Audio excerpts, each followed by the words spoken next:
मध्यकाल में किसी भी शासक के लिए भारतीय उपमहाद्वीप जैसे बड़े क्षेत्र पर, जहाँ लोगों एवं संस्कृतियों में इतनी विविधताएं हो, शासन कर पाना अत्यंत ही कठिन कार्य था। अपने से पिछले शासकों के विपरीत मुगलों ने एक साम्राज्य की स्थापना की और वो कार्य पूरा किया जो अब तक केवल छोटी अवधियों के लिए ही संभव माना जाता था। 16वीं सदी के उत्तरार्ध से इन्होंने दिल्ली और आगरा से अपने राज्य का विस्तार शुरू किया और 17वीं शताब्दी में लगभग संपूर्ण महाद्वीप पर अधिकार प्राप्त कर लिया। उन्होंने प्रशासन के ढांचे तथा शासन संबंधी जो विचार लागू किए वे उनके राज्य के पतन के बाद भी टिके रहे। ये एक ऐसी राजनैतिक धरोहर थी जिसके प्रभाव से उपमहाद्वीप में उनके पश्चात आने वाले शासक भी अपने को अछूता न रख सके। आज भारत के प्रधानमंत्री स्वतंत्रता दिवस पर मुगल शासकों के निवास स्थान दिल्ली के लाल किले की प्राचीर से राष्ट्र को संबोधित करते हैं। मुगल कौन थे? दरअसल मुगल 2 शासकों के वंशज थे। माता की ओर से वे मंगोल शासक चंगेज खां से संबंध रखते थे, जो चीन और मध्य एशिया के कुछ भागों पर राज किया करता था। पिता की ओर से वे ईरान, इराक व वर्तमान तुर्की के शासक तैमूर के वंशज थे, जिसकी मृत्यु 1404 में हुई थी। परंतु मुगल अपने को मुगल या मंगोल कहलवाना पसंद नहीं करते थे। ऐसा इसलिए था क्योंकि चंगेज खां से जुड़ी स्मृतियां सैकड़ों व्यक्तियों के नरसंहार से संबंधित थी। यही स्मृतियां मुगलों के प्रतियोगियों उज़्बेकों से भी संबंधित थी। दूसरी तरफ मुगल तैमूर के वंशज होने पर गर्व का अनुभव करते थे, ज्यादा इसलिए क्योंकि उनके इस पूर्वज ने 1398 में दिल्ली पर कब्जा कर लिया था। मुगल सैन्य अभियान। प्रथम मुगल शासक बाबर ने जब 1494 में फरगना राज्य का उत्तराधिकार प्राप्त किया तो उसकी उम्र केवल 12 वर्ष थी। मंगोलों की दूसरी शाखा उज़्बेकों के आक्रमण के कारण उसे अपनी पैतृक गद्दी छोड़नी पड़ी थी। अनेक वर्षों तक भटकने के बाद उसने 1504 में काबुल पर कब्जा कर लिया। उसने 1526 में दिल्ली के सुल्तान इब्राहिम लोदी को पानीपत में हराया और दिल्ली तथा आगरा को अपने कब्जे में ले लिया। मुगलों के सम्राट और उनसे जुड़ी प्रमुख घटनाएं। बाबर 1526 से 1530। बाबर ने 1526 में पानीपत के मैदान में इब्राहिम लोदी एवं उसके अफगान समर्थकों को हराया था। 1527 में खानूवा में राणा सांगा राजपूत राजाओं और उनके समर्थकों को हराया। इसके बाद बाबर ने 1528 में चंदेरी में राजपूतों को हराया। अपनी मृत्यु से पहले दिल्ली और आगरा में मुगल नियंत्रण स्थापित किया। हुमायूं 1530 से 1540 एवं 1555 से 1556। हुमायूं ने अपने पिता की वसीयत के अनुसार जायदाद का बंटवारा किया था। प्रत्येक भाई को एक एक प्रांत मिला। उसके भाई मिर्जा कामरान की महत्वाकांक्षाओं के कारण हुमायूं अपने अफगान प्रतिद्वंदियों के सामने फीका पड़ गया। शेर खां ने उसे 2 बार हराया, 1539 में चौसा में और 1540 में कन्नौज में। इन पराजयों ने उसे ईरान की ओर भागने को मजबूर कर दिया। ईरान में हुमायूं ने सफाविद शाह की मदद ली। उसने 1555 में दिल्ली पर पुनः कब्जा कर लिया, परंतु अगले ही साल एक इमारत में एक दुर्घटना के दौरान उसकी मृत्यु हो गई। अकबर 1556 से 1605 तक। 13 वर्ष की छोटी सी आयु में ही अकबर सम्राट बन गया था। उसके शासनकाल को 3 अवधियों में बांटा जा सकता है। नंबर 1, 1556 से 1570 के बीच अकबर अपने संरक्षक बैरम खान और अपने घरेलू कर्मचारियों से स्वतंत्र हो गया था। उसने सूरी और अन्य अफगानों, निकटवर्ती राज्यों मालवा और गोंडवाना तथा अपने सौतेले भाई मिर्जा हाकिम और उज़्बेकों के विद्रोहों को दबाने के लिए कई सैन्य अभियान चलाए। उसने साल 1568 में सिसोड़ियों की राजधानी चित्तौड़ और 1569 में रणथंभौर पर कब्जा कर लिया था। नंबर 2, अकबर ने 1570 और 1585 के बीच गुजरात के विरुद्ध सैनिक अभियान चलाए। इन अभियानों के पश्चात उसने पूर्व में बिहार, बंगाल और उड़ीसा में अभियान चलाए, जिन्हें 1579-80 में मिर्जा हाकिम के पक्ष में हुए विद्रोह ने और जटिल कर दिया। नंबर 3, 1585 से 1605 के बीच अकबर के साम्राज्य का विस्तार हुआ। उत्तर पश्चिम में अभियान चलाए गए। अकबर ने सफाविदों को हराकर कांधार पर कब्जा कर लिया और कश्मीर को भी जोड़ लिया। मिर्जा हाकिम की मृत्यु के पश्चात काबुल को भी उसने अपने राज्य में मिला लिया था। दक्कन के अभियानों की शुरुआत हुई और बरार, खानदेश और अहमदनगर के कुछ हिस्सों को भी उसने अपने राज्य में मिला लिया था। अपने शासन के अंतिम वर्षों में अकबर की सत्ता राजकुमार सलीम के विद्रोहों के कारण लड़खड़ा गई थी। यही सलीम आगे चलकर सम्राट जहांगीर कहलाया। जहांगीर 1605 से 1627। जहांगीर ने अकबर के सैन्य अभियानों को आगे बढ़ाया। मेवाड़ के सिसोदिया शासक अमर सिंह ने मुगलों की सेवा स्वीकार की। इसके बाद सिखों, अहोमों और अहमदनगर के खिलाफ अभियान चलाए गए, जो पूरी तरह सफल नहीं हुए।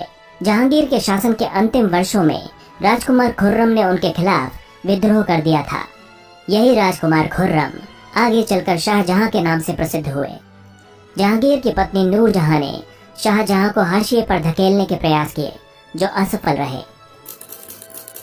शाहजहां 1627 से 1658। दक्कन में शाहजहां के अभियान जारी रहे। एक अफगानी रईस खान जहां लोदी ने शाहजहां का विरोध किया और वो पराजित हुआ। अहमदनगर के विरुद्ध अभियान चलाए गए, जिसमें बुंदेलों की हार हुई और ओरछा पर कब्जा कर लिया गया।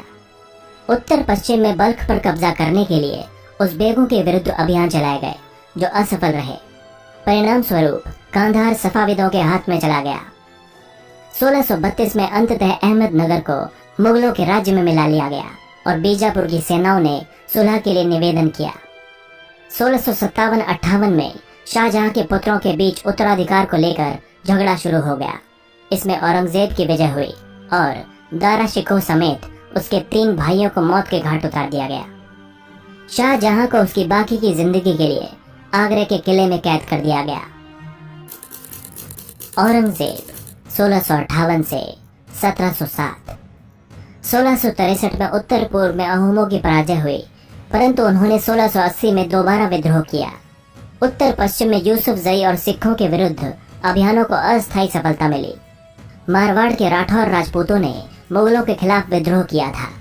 इसका कारण था उनकी आंतरिक राजनीति और उत्तराधिकार के मसलों में मुगलों का हस्तक्षेप। मराठा सरदार शिवाजी के विरुद्ध औरंगजेब ने कई अभियान चलाए, जिसमें वो सफल भी हुआ, परंतु औरंगजेब ने शिवाजी का अपमान किया और शिवाजी आगरा स्थित मुगल कैदखाने से भाग निकले। उन्होंने अपने को स्वतंत्र शासक घोषित करने के पश्चात मुगलों के खिलाफ पुनः अभियान चलाए। आगे चलकर राजकुमार अकबर ने औरंगजेब के विरुद्ध विद्रोह किया, जिसमें उसे मराठों और दक्कन की सल्तनत का सहयोग मिला। अंततः वो ईरान के सफाविद की ओर भाग गया। अकबर के विद्रोह के पश्चात औरंगजेब ने दक्कन के शासकों के विरुद्ध सेनाएं भेजीं। 1685 में बीजापुर और 1687 में गोलकुंडा को मुगलों ने अपने राज्य में मिला लिया। 1698 में औरंगजेब ने दक्कन में मराठों के विरुद्ध अभियान का प्रबंध स्वयं किया था। उस समय मराठे छापामार पद्धति का उपयोग कर रहे थे। औरंगजेब को उत्तर भारत में सिखों, जाटों और सतनामियों, उत्तर पूर्व में अहोमों और दक्कन में मराठों के विद्रोहों का सामना करना पड़ा। उसकी मृत्यु के पश्चात उत्तराधिकार के लिए युद्ध शुरू हो गए। उत्तराधिकार की मुगल परंपराएं। मुगल ज्येष्ठाधिकार के नियम में विश्वास नहीं करते थे, जिसमें ज्येष्ठ पुत्र यानी बड़ा बेटा अपने पिता के राज्य का उत्तराधिकारी होता था। इसके विपरीत उत्तराधिकार में वे सहदायाद की मुगल और तैमूर वंशों की प्रथा को अपनाते थे, जिसमें उत्तराधिकार का विभाजन समस्त पुत्रों में कर दिया जाता था। मुगलों के अन्य शासकों के साथ संबंध। मुगलों ने उन शासकों के विरुद्ध लगातार अभियान चलाए जिन्होंने उनकी सत्ता को स्वीकार करने से इनकार कर दिया था। जब मुगल शक्तिशाली हो गए तो कई अन्य शासकों ने स्वेच्छा से उनकी सत्ता को स्वीकार कर लिया था। राजपूत इसका एक अच्छा उदाहरण है। अनेक राजाओं ने मुगल घराने में अपनी पुत्रियों के विवाह करके उच्च पदों को प्राप्त किया था, परंतु कईयों ने इसका विरोध भी किया। मेवाड़ के सिसोदिया राजपूत लंबे समय तक मुगलों की सत्ता को स्वीकार करने से इनकार करते रहे, परंतु जब वे हारे तो मुगलों ने उनके साथ सम्माननीय व्यवहार किया और उन्हें उनकी जागीरें यानी वतन जागीर के रूप में वापस कर दी। पराजित करने परंतु अपमानित न करने के बीच सावधानी से बनाए गए संतुलन की वजह से मुगल भारत के अनेक शासकों और सरदारों पर अपना प्रभाव बढ़ा पाए थे, परंतु इस संतुलन को हमेशा बरकरार रखना कठिन था। मनसबदार और जागीरदार। जैसे जैसे साम्राज्य में विभिन्न क्षेत्र सम्मिलित होते गए, वैसे वैसे मुगलों ने तरह तरह के सामाजिक समूहों के सदस्यों को प्रशासन में नियुक्त करना शुरू कर दिया। शुरू शुरू में ज्यादातर सरदार तुर्की या तुरानी थे, लेकिन अब इस छोटे समूह के साथ साथ उन्होंने शासक वर्ग में ईरानियों, भारतीय मुसलमानों, अफगानों, राजपूतों, मराठों और अन्य समूहों को भी सम्मिलित किया।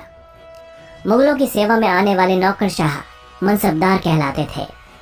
मनसबदार शब्द का प्रयोग ऐसे व्यक्तियों के लिए होता था जिन्हें कोई मनसब यानी कोई सरकारी हैसियत वाला पद मिलता हो। ये मुगलों द्वारा चलाई गई श्रेणी व्यवस्था थी, जिसके जरिए पद, वेतन एवं सैन्य उत्तरदायित्व निर्धारित किए जाते थे। मनसबदार अपना वेतन राजस्व एकत्रित करने वाली भूमि के रूप में पाते थे, जिन्हें जागीर कहा जाता था। अकबर के शासनकाल में इन जागीरों का सावधानी पूर्वक आकलन किया जाता था, ताकि इनका राजस्व मनसबदार के वेतन के तकरीबन बराबर रहे। औरंगजेब के शासनकाल तक पहुंचते पहुंचते स्थिति बदल गई। अब प्राप्त राजस्व मनसबदार के वेतन से बहुत कम था। मनसबदारों की संख्या में भी अत्यधिक वृद्धि हुई, जिसके कारण उन्हें जागीर मिलने से पहले एक लंबा इंतजार करना पड़ता था। इन सभी कारणों से जागीरों की संख्या में कमी हो गई। फलस्वरूप कई जागीरदार जागीर रहने पर यह कोशिश करते रहे कि वे जितना राजस्व वसूल कर सकें कर लें। अपने शासनकाल के अंतिम वर्षों में औरंगजेब इन परिवर्तनों पर नियंत्रण नहीं रख पाया। इस कारण किसानों को अत्यधिक मुसीबतों का सामना करना पड़ा। जब्त और जमींदार। मुगलों की आमदनी का प्रमुख साधन किसानों की उपज से मिलने वाला राजस्व था। अधिकतर स्थानों पर किसान ग्रामीण कुलीनों यानी कि मुखिया तथा स्थायी सरदारों के माध्यम से राजस्व देते थे। समस्त मध्यस्थों के लिए, चाहे वे स्थानीय ग्राम के मुखिया हो या फिर शक्तिशाली सरदार हो, मुगल एक ही शब्द जमींदार का प्रयोग करते थे। अकबर के राजस्व मंत्री टोडरमल ने 10 साल 1570 से 1580 की कालावधि के लिए कृषि की पैदावार, कीमतों और कृषि की भूमि का सावधानी पूर्वक सर्वेक्षण किया। इन आंकड़ों के आधार पर प्रत्येक फसल पर नकद के रूप में कर यानी राजस्व निश्चित किया गया था। प्रत्येक सूबे को राजस्व मंडलों में बांटा गया और प्रत्येक की हर फसल के लिए राजस्व दर की अलग अलग सूची बनाई गई। राजस्व प्राप्त करने की इस व्यवस्था को जब्त कहा जाता था। यह व्यवस्था उन स्थानों पर प्रचलित थी जहां पर मुगल प्रशासनिक अधिकारी भूमि का निरीक्षण कर सकते थे और सावधानी पूर्वक उनका हिसाब रख सकते थे। ऐसा निरीक्षण गुजरात और बंगाल जैसे प्रांतों में संभव नहीं हो पाया। कुछ क्षेत्रों में जमींदार इतने शक्तिशाली थे कि मुगल प्रशासकों द्वारा शोषण किए जाने की स्थिति में वे विद्रोह कर सकते थे। कभी कभी एक ही जाति के जमींदार और किसान मुगल सत्ता के खिलाफ मिलकर विद्रोह कर देते थे। 17वीं शताब्दी के आखिर से ऐसे किसान विद्रोहों ने मुगल साम्राज्य के स्थायित्व को काफी चुनौती दी। अकबर की नीतियां। प्रशासन के मुख्य अभिलक्षण अकबर ने निर्धारित किए थे और इनका विस्तृत वर्णन अबुल फजल की अकबरनामा विशेषकर आईने अकबरी में मिलता है। अबुल फजल के अनुसार साम्राज्य कई प्रांतों में बटा हुआ था, जिन्हें सूबा कहा जाता था। सूबों के प्रशासक सूबेदार कहलाते थे, जो राजनीतिक तथा सैनिक दोनों प्रकार के कार्यों का निर्वाह करते थे। प्रत्येक प्रांत में एक वित्तीय अधिकारी भी होता था, जो दीवान कहलाता था। कानून और व्यवस्था बनाए रखने के लिए सूबेदार को अन्य अफसरों का सहयोग प्राप्त था, जैसे कि बख्शी यानी सैनिक वेतन अधिकारी, सदर यानी धार्मिक कार्यों वाला मंत्री, फौजदार यानी सेना नायक और कोतवाल यानी नगर का पुलिस अधिकारी। अकबर के अभिजात बड़ी सेनाओं का संचालन करते थे और बड़ी मात्रा में राजस्व खर्च करते थे। जब तक वे वफादार रहे, साम्राज्य का कार्य सफलतापूर्वक चलता रहा। परंतु 15वीं सदी के अंत तक कई अभिजातों ने अपने स्वतंत्रता ने बाने बुन लिए थे। साम्राज्य के प्रति उनकी वफादारी उनके निजी हितों के कारण कमजोर पड़ गई थी। 1570 में अकबर जब फतेहपुर सीकरी में था, तो उसने उलेमा, ब्राह्मणों, पादरियों और जरदुश्त धर्म के अनुयायियों के साथ धर्म के मामलों पर चर्चा शुरू की। ये चर्चाएं इबादत खाना में हुई। अकबर की रुचि विभिन्न व्यक्तियों के धर्मों और रीति रिवाजों में थी। इस विचार विमर्श से अकबर की समझ बनी कि जो विद्वान धार्मिक रीति और मतांधता पर बल देते हैं, वे अक्सर कट्टर होते हैं। उनकी शिक्षाएं प्रजा के बीच विभाजन और असामंजस्य पैदा करती हैं। यह अनुभव अकबर को सुलह कुल या सर्वत्र शांति के विचार की ओर ले गया। सहिष्णुता की यह धारणा विभिन्न धर्मों के अनुयायियों में अंतर नहीं करती थी, बल्कि इसका केंद्र बिंदु थी नीति शास्त्र की एक व्यवस्था जो सर्वत्र लागू की जा सकती थी, जिसमें केवल सच्चाई, न्याय और शांति पर बल था। अबुल फजल ने सुलह कुल के इस विचार पर आधारित शासन दृष्टि बनाने में अकबर की मदद की। शासन के इस सिद्धांत को जहांगीर और शाहजहां ने भी अपनाया। 17वीं शताब्दी के बाद मुगल साम्राज्य की प्रशासनिक और सैनिक कुशलता के फलस्वरूप आर्थिक और वाणिज्यिक समृद्धि में वृद्धि हुई। विदेशी यात्रियों ने इसे वैसा धनी देश बताया जैसा कि किस्से कहानियों में वर्णित होता है, परंतु यही यात्री इसी प्रचुरता के साथ मिलने वाली दरिद्रता को देखकर विस्मित रह गए।